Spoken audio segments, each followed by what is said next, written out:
Hi, everybody. My name is Adam Franchella, and I am Auggie's Chief Product Officer. And I'm going to be our host for today's discussion about safe sleep. And for those of you who are relatively new to Auggie, we are a community-powered platform for parents to learn from experts and from each other. So after the event, don't forget to download the Auggie app and check out all that our wonderful community has to offer. The recording to this event will also be on the Auggie app as well. So that will be the place that you'll be able to see this if you have to drop early or something like that. But we are so glad to have you guys all today for Safe Sleep 101, what every parent needs to know, where we're going to be talking about creating a safe sleep environment for our little ones. And just a quick heads up, as I mentioned, tonight's event is being recorded. And we would love for everyone to participate as well. So, happy to kind of make this a pretty open discussion. Feel free to drop any questions into the Zoom chat as we go. And if we have time, we'll also do a little bit of a Q&A afterwards, after we go through all of our topics. We are very fortunate to be joined by two incredible voices in this space, Rachael Shepard-Ohta from Hey Sleepy Baby and Amanda Benson from ergoPouch.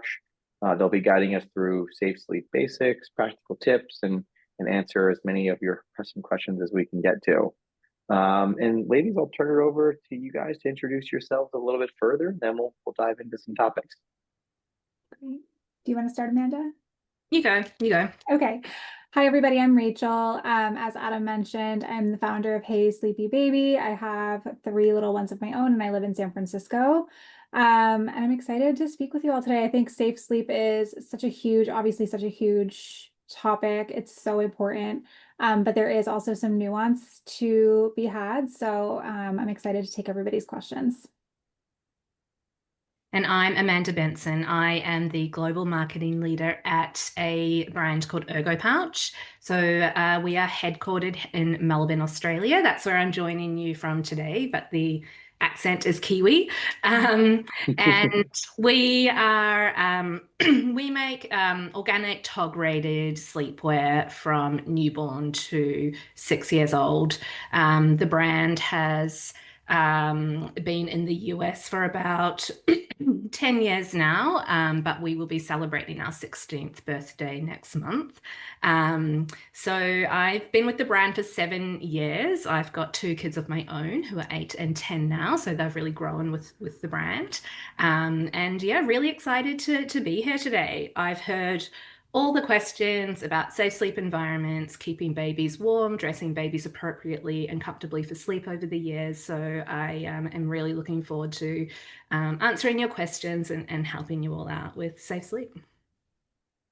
Awesome. So excited, ladies. I'm also realizing I should do the part of my introduction about where I am in my parenthood journey. I am somewhat in the thick of safe sleep. I have a 9-month-old son. So he is our first. So we are definitely we don't know, but so far so good, thankfully, and excited to honestly listen to part of the conversation as we go, also to be getting a lot of the best practices. So let's actually get started with the big picture, right? Like, why is safe sleep such an important conversation for parents? And what do you both wish every parent understood about creating a safe sleep space for their little ones? Yeah, well, safe sleep is so important. I mean, I think probably most parents have heard of things like SIDS, which can happen during sleep, either overnight or during naps.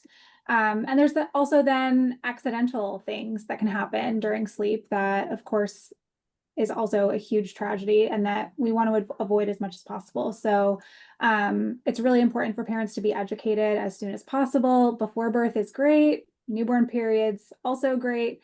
And of course, it's never too late to start having safer sleep practices. So it is super, super important. And I think a lot of parents assume that there's just one right way to do things, which is not necessarily always true. So you do have options. There are safe ways to set up sleep regardless of how that's going to look in your family. But it is important to make things as safe as possible. Yeah, that's a really great point, I think, Rachael, there's not one way to do things. And I think if I think back on my own parenting journey, along with feeding, sleep is probably the most encompassing and anxiety inducing, excuse me, stage of parenting. And you have so many well-being people in your life trying to give you advice. So whether that's family, friends, midwives, nurses, pediatricians, everyone has a different viewpoint on sleep, and it can be really, really confusing in trying to navigate that whilst you yourself are sleep deprived. And I agree with Rachel. We are absolutely advocating for some safe sleep guidelines, but really understanding how they work for your family, how you can flex that around your baby's needs, the needs of the parents themselves. I think it's really important that the parents themselves are also achieving some good sleep as well, and understanding that there are some basic things that we can do to help achieve great sleep, but also knowing who to turn to and what questions to ask and what resources to look for if you're really struggling, I think is so important for every family. Mm-hmm. Awesome. Yeah, I mean, so let's get right into kind of the logistics of it, right? Like what does a safe sleep environment actually look like? And Amanda, maybe I'll start with you. Can you walk us through the essentials for setting up a safe crib or a safe bassinet? Yeah, absolutely. And I think let's just start with, the AAP guidelines are a really good starting point for any family wanting to understand this a bit better. They have great advice on their website, very simple, easy to follow when it comes to setting up a safe sleep environment. So I think, one of the key things to start with is ensuring that baby is sleeping in their own space. So whether that's a bassinet or a cot, first thing we need to check is that it is approved for safe sleep, so it follows the compliance in the region that you're in. And within that space, we want a firm and flat mattress. We don't want babies sinking into something soft, firm and flat. And we want no loose blankets, no pillows, no stuffed animals, no cot bumpers, or anything that could potentially provide a suffocation hazard in the sleep environment. So when we talk about that, the number one question we get asked is, well, if I can't use blankets, how do I keep my baby warm? And this is when we turn to wearable blankets. So a wearable blanket might also be known as a sleep sack or a swaddle sack.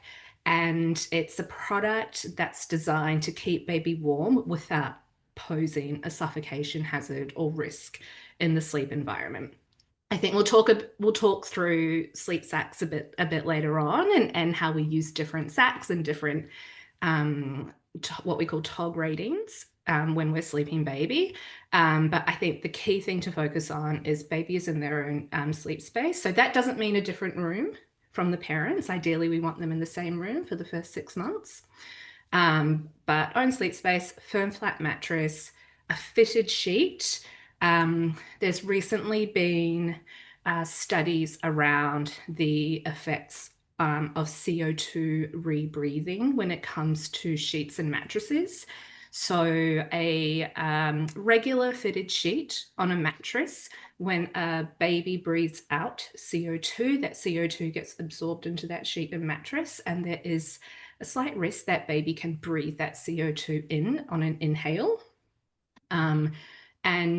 What we ideally want is a waterproof sheet or a bonded sheet that has a polyurethane backing. So when baby breathes out CO2, that polyurethane backing deflects the CO2 away. And so when baby inhales again, they're inhaling oxygen. So there's some emerging studies and research around that. So when we're looking at a fitted sheet, we want a waterproof fitted sheet on the mattress. The last thing to think about in your safe sleep environment is ensuring that there's no mobiles that are hanging over the bassinet that could fall down. We don't have any cords that baby might be able to grab and pull into the sleep environment. So just making sure that the space is clear around them. Awesome. Yeah, Rachel, anything to add on there? That was pretty comprehensive, but I'm sure always tons to add. Yeah, very comprehensive. I would just add that realistically speaking, a lot of babies will not take to their bassinets or cribs, especially in the early days. And so I also just think it's really important to educate parents on safe co-sleeping or safe bed sharing guidelines, just in case. We know from research that most parents will bed share at some point, even if they never planned on it or never wanted to, or, you know, they don't consider themselves a bed sharing type of family or whatever the case may be. Most parents will do it at some point. So it's really important to look up safety guidelines for that. You can look up Safe Sleep 7. Basis out of the UK also does amazing work and education around that. And a lot of the guidelines are very similar to the guidelines for a safe bassinet or a crib. You want a very firm mattress with nothing but a fitted sheet, no extra pillows, blankets, things like that, no other children or pets in the bed, ideally breastfeeding, sober mother, in kind of like a cuddle curl around the baby with the mattress or the bed frame very, very low, if not on the floor. And those are just the things that you can do to mitigate any potential hazards or risks if you do decide that your baby needs to be in bed with you at any point. Awesome. This is actually something just anecdotally from my experience. I struggled in the very early days we have an older home and the floors are very unflat. And I was desperately, I literally had a level in his crib trying to make sure that it was as level as possible. And it panicked me when sometimes it wasn't, because we were, desperately trying to do that. When we say flat, I'm curious if there's any very specific guidelines on, just how flat it needs to be, or some of the risks associated with a surface that is a little bit less than flat. Yeah, I don't think you need to necessarily take a level to the crib. That's such like a classic first time dad thing to do. I love it. I know, right? I think if it looks flat to you, then it's probably flat enough. You can use your best judgment. The reason we don't want any incline and why products that are inclined are not recommended is because we don't want babies' their heads are very heavy. So we don't want their head to be smushed down like this because it can create a kink in their airway. So that's a really big risk. Lots of parents think, oh, but my baby has reflux. They have to be sitting up, and those situations are so hard. But overall, no, you don't want your crib or your bassinet to be at an incline. Yeah, I think that's also a great point, Rachel, when talking about sleep on the go and whether it's safe to sleep a baby in a car seat for a prolonged period of time, or perhaps a baby has fallen asleep in like a little, bouncer or something like that. Right. And it's very tempting to leave them there because they look very comfortable and are sleeping soundly. But to Rachel's point, sleeping baby upright or on an incline and the risk it poses to the airway, as much as it might pain you as the parent, if they are sleeping comfortably in the car seat after a car ride, or they are sleeping comfortably in the bouncer, it is always best and safest to try and transfer them to their flat mattress if that opportunity is there. And the same thing goes for like falling asleep with your baby in a chair or on a sofa. New parents are exhausted and those things happen all the time. Probably all of us in our camera rolls have photos of us sleeping with our babies on recliners or couches, but unfortunately it's so just not widely known that that is actually one of the most unsafe sleep situations you can actually be in with your baby, especially in the newborn first few months. Because again, there's that risk that their airway gets compromised, or that they'll slide down and get wedged between like your body and the side of the chair or something. So if you are going to hold your baby in a chair or on a sofa while they take a nap, just make sure that you are able to stay awake, or that there's somebody else home that can come check on you to make sure you're not going to fall asleep, so that you can be monitoring them the whole time. Awesome. So I'll pivot a little bit to still a safe sleep environment, but to specifically temperature.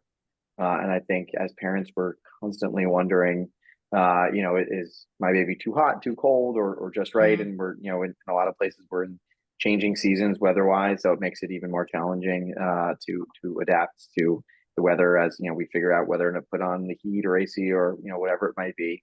And certainly dress is a big part of that. So Amanda, I might start with you once again. How should parents start thinking about dressing their baby for different seasons and different room temperatures? Yeah, it is a tricky one, you know, especially with we're in what we would call transseasonal weather right now, where we're going from one season to the next, and we might have warmer days and colder nights, and navigating that can be really difficult.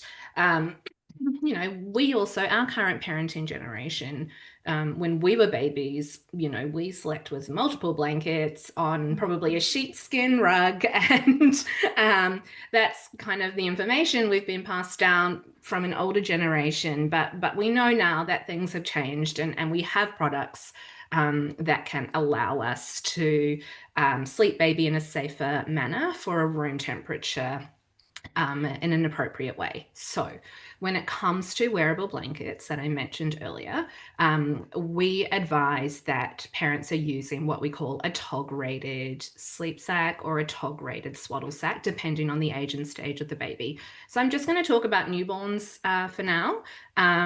So typically in the newborn days, we would be wearing a wearable swaddle. So we're moving away from traditional muslin wrapping or muslin swaddling with a blanket over the top. We are trying to avoid loose blankets in the sleep environment. So I've got one with me, I'm going to hold it up. We're looking at using something like this here. So this is what we call a TOG-rated swaddle. TOG stands for thermal overall grade, and it is a measure of insulation of warmth in sleepwear. So when you see a TOG rating, it's a number. So the higher the number, the warmer the insulation or the warmer the fabric. So the one I have here has a 2.5, that's probably backwards on your screen, but a 2.5 TOG, which means that it's suitable in room temperatures from around say 60 degrees Fahrenheit to around 70 degrees Fahrenheit. So when we dress baby for sleep, we want to dress them to the room temperature and not the weather outside. Now, you might be thinking, well, how do I know what TOG to wear in my room? So what ergoPouch products come with is a really handy what to wear guide. We make it really simple for parents. So all of our products come with a thermometer. So you probably can't quite see this, but this is a thermometer strip, and it's measuring the temperature of the room that the baby is sleeping in. So if I were to put a baby to sleep in this room right now, it's telling me that this room is around 69 degrees Fahrenheit. And it's also telling me at that temperature, I'd read across the table, and it's telling me I'd be using a 1-TOG swaddle with a 1-TOG layer underneath and a little vest or singlet for extra warmth as well. So what I would be doing is I'd be following that guide. I'd be choosing a 1-TOG version of a zip-up swaddle. So that's designed to keep baby swaddled comfortably with their arms in, to help control the startle reflex, to help provide a familiar environment as the womb, as they're kind of transitioning out of that. But a product like this also has these little arm poppers on the side. So if you have a baby who doesn't like being swaddled, we can let their arms out and they're still in a warm, safe sleep product. And underneath that, I'll be using a TOG-rated layer. So that's something like this here.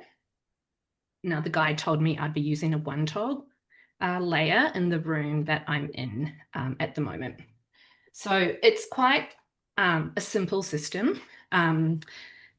If we want something even simpler, we have a baby monitor as well. I'm on the screen, it's pointing towards me, but at the push of a button, this baby monitor will also just tell us exactly what TOG ratings we would need in our sleep sack and in our romper to dress baby comfortably based on the temperature of the room. So you can see there's that 1-TOG sleep sack, 1-TOG layer and vest underneath recommendation that we just saw on the manual what to wear guide as well. So key points to take away from that: we are always dressing to the room temperature that the baby's sleeping in. We're using thermal or TOG-rated insulated wearable blankets to keep them warm instead of loose blankets in their sleep environment. And we're following a really simple guide through And ergoPouch isn't the only brand who have these guides. Most wearable blanket brands will also provide these guides, but we're following those guides to keep baby warm enough for sleep. And, you know, there's always an element of parent intuition that comes in here. So sometimes your baby might run hot, sometimes your baby might run a little cold, and you can adjust the layers accordingly. So we could think about adding a singlet or a vest underneath their romper to add a bit of warmth if we think they're cold. A lot of parents tell us, my baby's hands feel cold during sleep. I don't think they're warm enough. But we like to remind them that cold hands isn't an indicator of whether your baby is warm enough. We're really looking at the temperature of the core. So it's not uncommon for a baby to have cold hands while sleeping, and that's okay. So a baby will pull warmth from its extremities to help keep the core warmth. So the best way to judge whether they're hot or cold is to feel just on the back of their nape here. And if that feels warm and dry, then we're good to go. If that feels, you know, cool, perhaps a little clammy, then they might be a bit too cold and we need to add another layer or go up another tog. If that feels kind of hot and sticky, then they're probably a bit overheated and we need to remove a layer or go down a tog.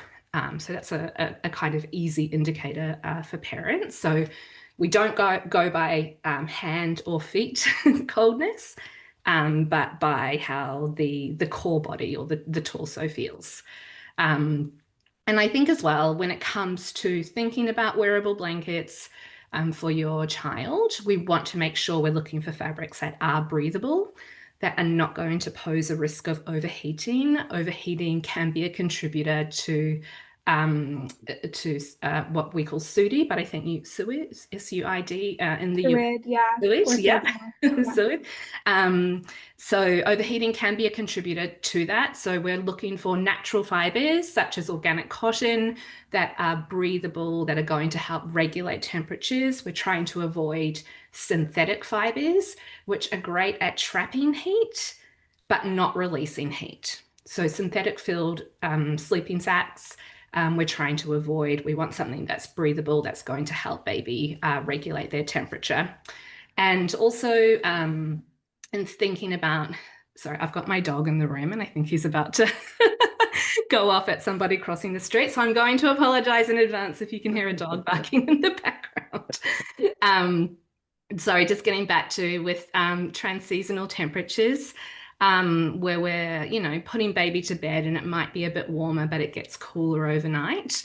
Again, if we have an indicator of room temperature, such as a baby monitor that tells us the temperature or one of the, you know, more manual guides, we can kind of follow that throughout the night and we can change up togs as we go. So if we put baby down to sleep in a warmer room in a 1-tog sleep sack, you know, we might do a feed later on in the evening, let's say 10 p.m. or 11 p.m. That's a great opportunity to check, has the temperature dropped?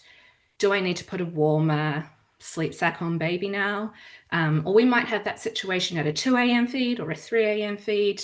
So there's always an opportunity to change up the layering or change up the tog that we're using to get through the night. Amazing, man. That was great. It's so comprehensive, and I was learning really the whole the whole way. That was great. Rachel, come to you. You know, with the same question about temperature and whether that's, you know, what we're actually putting on our babies, or, you know, perhaps things to do in the room, maybe, you know, wherever you want to take it, Rachel. Yeah, I would actually just agree with and echo everything Amanda said. And also just don't be afraid to experiment. Every baby's different. I had one baby who just ran super hot and would get sweaty if we put any extra layer on. And my girls liked to be super toasty. So yeah, I think as long as you're using those breathable fabrics where you're not, you know, having to worry so much about them getting really overheated and flush and stuff, I think that's the most important thing. I can see we've got a question from Christina as well. Do togs stack? So yes, absolutely, we can stack togs. So the ergoPouch guide is designed to stack the different togs depending on the room temperature. So we have tog ratings that go from 0.2. So that's like a thin, almost like a t-shirt type weight to a 0.2 tog. And then we have very thick, warm, insulated togs that go up to 3.5. 3.5 is the highest, safest tog you can have. If you see a brand that goes above that, I recommend avoiding that. Safety regulations do state 3.5 is the highest you would go for a baby. And we can stack anywhere within that. So we can have a 3.5 sleep sack with a 0.2 layer underneath or romper underneath. We could have a 1 tog romper underneath with a 2.5 sleep sack on top.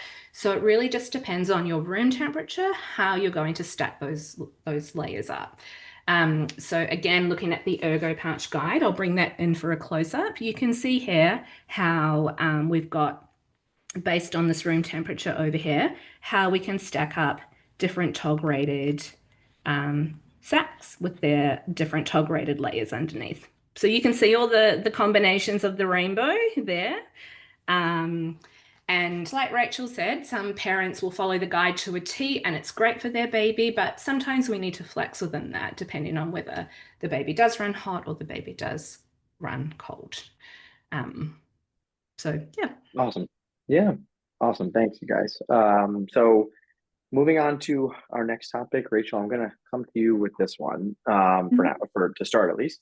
So, we've been talking a lot about, how to get prepared for the night or for sleep, and hopefully those nights go very smoothly, but oftentimes, as we all know, they don't go as smoothly. And how would you recommend helping parents responding to their baby's needs overnight, perhaps on a more challenging night, with balancing safe sleep along the way? Any recommendations that you try to follow or recommend? Yeah. So I think one of the more important things to remember is that the night wakings are usually normal. So firstly, like, just don't freak out. I know it's a lot easier said than done, and the sleep deprivation is definitely brutal. But I think if you can just take that stress and pressure off, it can help you cope a lot more easily. If you just are assured that this is just normal babies being babies. As far as the responding, so a lot of people will say, oh, can we give it a pause? Like if they wake up and cry, can we pause and see if they're going to fall back asleep? I always say, like, follow your baby. Some babies definitely will, especially in those newborn months when they're so loud. You definitely can give it a moment to see, are they actually awake, or are they just kind of transitioning to the next sleep cycle? They're just kind of grunting. So sometimes what happens is parents will actually swoop in too early, pick them up, and then they're awake, right? So then they have to go through the whole thing of getting them back to sleep when really they might have settled on their own. Of course, if you're still feeding every 2 to 3 hours, if that's what you are needing to do, and your baby's still really new, please go ahead and just feed them. But it is okay to take like a small beat and see if they can figure it out, especially if they're not fully worked up and fully crying. If they do get to that point, you want to get to them right away so that they don't get themselves really, really escalated and upset, because it's going to take them much longer to wind back down afterwards.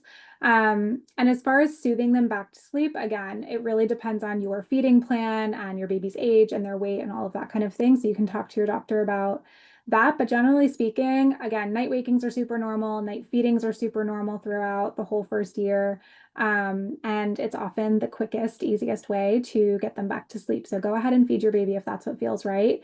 If you don't think they need to eat again, and you're wanting them to stay in their bassinet or their crib, you can try something like putting your hand on their chest, stroking right between their eyebrows, or shushing or singing or humming to them. You can even jostle them lightly from side to side, putting both of your hands on either side of their body and just kind of giving a little bit of a rocking sensation. Those things usually do pretty well at soothing most babies, right? It's calming to the nervous system to get that sensory input and that movement. And then as far as, responding, if you're co-sleeping, it's a little bit easier. So if your baby is co-sleeping and they're in a bassinet right next to you, or if you're bed sharing, you're able to respond a little bit more quickly. Again, you want to just make sure that you have all of those safety things taken care of first. Awesome. Thank you, Rachel. Amanda, anything else to add? No, that was really comprehensive. Yeah, agree with everything Rachel said. I'll also just add, I think parents are always worried, especially in the you're just constantly second guessing yourself when it's your first baby. Just don't worry about like bad habits or starting something that you'll never be able to stop. I was just answering questions for an interview before this, and they were asking, well, what do you tell parents about starting a habit that they won't be able to stop? It's like, well, you're going to stop. Like there's none of this is going to last forever. I can promise you that. So, whether or not it works for you right now is really the only question that matters, because even if you don't do anything, your baby is going to be changing very quickly, and everything during this stage is really just such a short phase. Yeah, and just to add to that as well, I remember for my second, who was a terrible sleeper, I had a sleep consultant help me with her when she was around 11 months old. And I remember her saying to me, a bad habit is only a bad habit if it's causing you a problem. If it's working for you, it's not a bad habit. Don't worry about it. So Right. I think, Yep. yeah, we become as parents so caught up in are we doing the right thing, Mhm. that sometimes we just need to remember we need to do the right thing that works for us and our babies. And it's only a bad habit if it's a problem. And when that maybe starts to become a problem, that's when we can lean on our resources and lean on our help to help us get through it. But if it's not Definitely. causing an issue, then and it's working for Yeah. your family, then keep going. Yeah, we're not talking about like smoking and gambling. We're talking about like feeding your Using a baby or gummy rocking your for baby. Like how bad can these things exactly. be? Yeah. Yes, Yeah. absolutely, yeah. And I think as well, the other thing I would just add to that is, I think a lot of parents sometimes put their own needs aside to try and do the best by their baby, but I would also just remind parents that they are also deserving and worthy of good sleep, and that they actually need that to care for their baby. They need to be well rested as well. And so if you're getting to a point where you yourself feel so sleep deprived that it's becoming an issue, that the parent's sleep is also really important. So again, reach out, lean on your resources, seek the help of a professional. If your own sleep deprivation feels like it's a challenge or turning into a problem or potentially bringing up some postnatal depression or something like that. We want to avoid that too. So parents, your sleep is also important. Yeah, absolutely. Well, you guys in that answer touched upon this a little bit, and just kind of like frequently asked questions that you both get. Every parent, I feel like, related to sleep has a burning question or 10 of them. Yeah. So in both of your experiences, what are some of the most frequently asked questions that you are hearing from parents, and how are you guiding them through that question, whether it's, around things that they're wearing, or, aspects of balancing safe sleep with parent sleep, anything that you guys hear a lot. Curious how you guide parents around some of those frequently asked questions. You Yeah. take this one, Rachel. You probably have a Well, lot of you experience. answered one of them already. We were talking even Yes, before we're recording about yes. how parents are always wondering about how to make sure their baby's warm enough but not overheating. I would say the two questions I probably get the most, or some variation, is number one, when will the baby sleep through the night?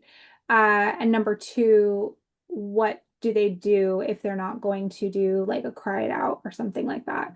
Mhm. Um, and I mean, I have so much to say on both of those, but the short answers are no baby is going to sleep through the night at the same time as another. They all are on their own unique timelines, and there are so many different factors that play into when a baby will sleep through the night. Sleep through the night is also a nebulous term that means different things to different people. In sleep research, it only means 5 or 6 hours. It doesn't mean 12. So a lot of it is managing our own expectations. And unfortunately, just a little bit of time and patience is sometimes what we need.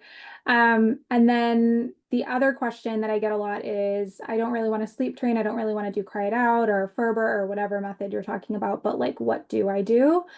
And again, kind of like what Amanda was just saying, if you are getting to a point, number one, you don't have to sleep train. Like if you're fine with your current situation, just keep going, keep doing what's working for you. If you're really not coping, or if it seems like there's something going on with your baby where they are really not coping, then I would definitely seek support. My team does consultations with parents all over the world, and we can help you figure out maybe why your baby's not sleeping well, or give you some creative solutions how to still get the most sleep possible or optimize your family's sleep. And I have a bunch of free resources on my website too. Awesome. Amanda, any questions that you get as well? I mean, is my baby too hot or too cold? Especially is my baby too cold in the cooler months is definitely the main one we get. And then the other one is probably more around, how do I know which product my baby needs? The sleep needs of a newborn are very different to the sleep needs of a toddler. So developmentally speaking, as we move through sleep, the sleepwear or the accessories that your child is going to use differs a lot and can change quite frequently as sleep milestones change. So a good example, and one we do get quite often, is how do I know when I'm ready to transition my baby out of a swaddle into a sleep sack? And our advice that we would give is, if you are swaddling your baby with their arms in, we want to ensure that their arms are out by the time they're rolling over. So that milestone happens at different ages for different babies. Do not worry if you do not have a rolling baby by 3 months, because your friend down the road's baby's already rolling and yours isn't. Don't worry about that. Every baby reaches their sleep milestones differently. But we do know that from around 8 weeks old, the rolling milestone can happen. And it's a good idea to start to think about transitioning from arms in to arms out from around that age, regardless of whether your baby is an early roller or a late roller. The reason why we want to have them to arms out sleeping by the time they roll, if they do roll over in their sleep, your baby doesn't yet have the strength in their neck to be able to lift their head and turn it to the side for clear breathing. So they do need the help of their arms to do that. So we recommend starting the transition from swaddling to arms out from around 8 weeks old. We have some products that can help with that, like our butterfly cardi, that take your baby from an arms in sleeper to an arms up sleeper to an arms out sleeper over a period of time. And as I mentioned earlier, a product like this, if we're starting arms in swaddled, when we go to arms out, we can just simply open the poppers at the shoulder there to let their arms out. It means that we don't have to change too much in the sleep environment while we go through that transition. Awesome. Another question that I have from our community to ask you guys is about when watching the baby monitor, right? And that might differ a little bit during different stages, but what are the red flags when watching a baby monitor or listening to a baby monitor that we're looking for to potentially try to address, right? What would be the cause for, what I need to go in there and make sure everything is okay? Certainly temperature is one of them, but anything else that you guys would recommend in terms of what to be looking out for when monitoring baby sleep? I would recommend not watching the monitor. Yeah. Fair enough. Okay. All right. That sounds like the most I'll tell my wife that. Yeah.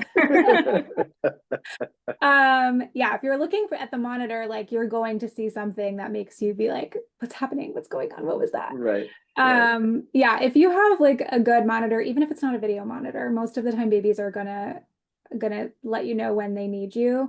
I would say obviously making sure that the temperature is safe and that they're dressed appropriately. And if their crib or bassinet is set up safely, like we had talked about at the beginning, then there's really no reason that you need to be constantly watching it.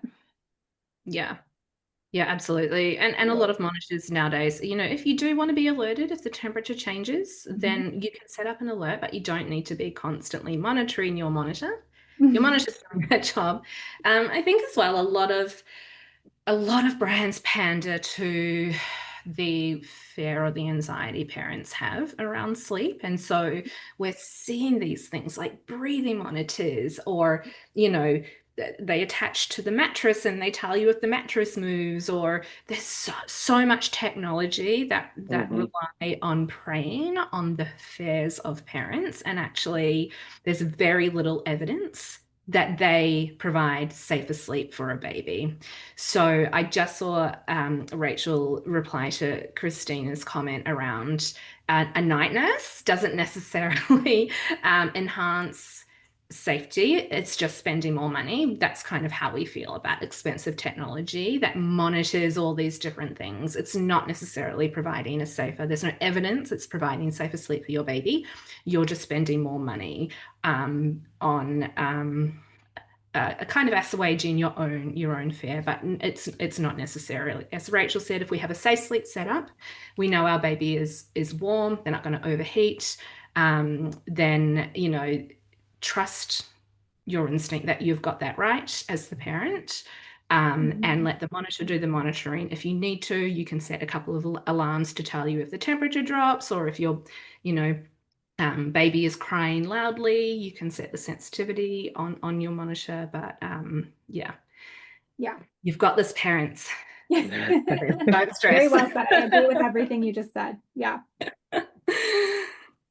And honestly, Amanda, I think that's a perfect way to conclude here. We do have this. So You that do, is awesome. yes. You know, I just want to thank you guys, both Rachel and Amanda, so much for sharing your wisdom tonight, and everyone for joining us. Thank you guys as well. We hope everyone's leaving with a little bit more confidence and a good amount more peace of mind around safe sleep. And before we do sign off, just a reminder that the conversation won't end here. You can keep connecting with other parents and exploring more of Augie's expert-led events in our Auggie app. In addition, the recording of this event will be in there as well. So if you want to go back and listen or watch any aspect of this, it'll be accessible for you within the app also. So thanks so much, guys. Thank you for having Thank me. you. Bye, everybody. Thanks everyone for joining. Bye, everyone. Have a great night. Bye. Bye. Bye.